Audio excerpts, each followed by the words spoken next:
once we understand what is happening on the site, what is proposed for the site in terms of actual impervious surface on the site, that's what helps us understand what the potential impacts might be.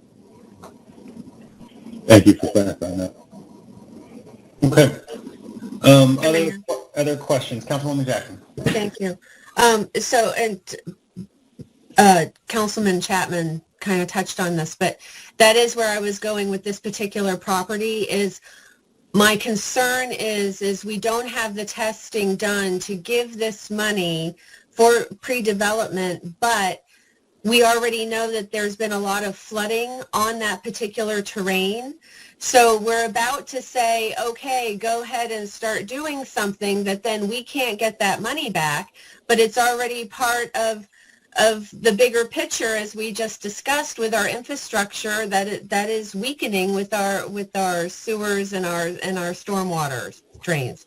So this is the catch-22 right here, is why are we going to do this until you already have the answer that it won't get worse when something's put on top of that property right there?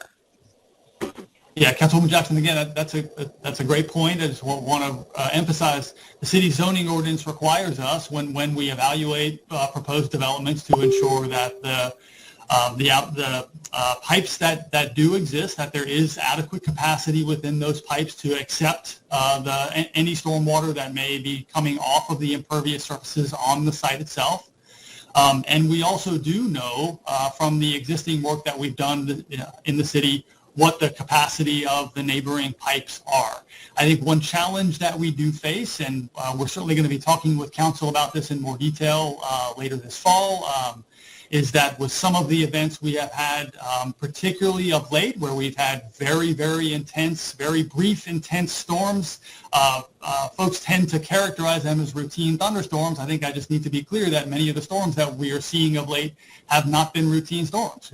We have been seeing rainfalls at very, very intense rates, in some cases, certainly 2 inches an hour, with peak rates of like nearing 7 inches an hour for peak 5-minute periods.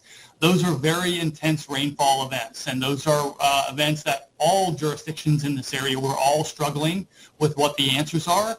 As you'll hear us tell you again and again, we do have we do have plans to discuss with you future capacity improvements, the work that we're doing now to ensure the system is operating properly.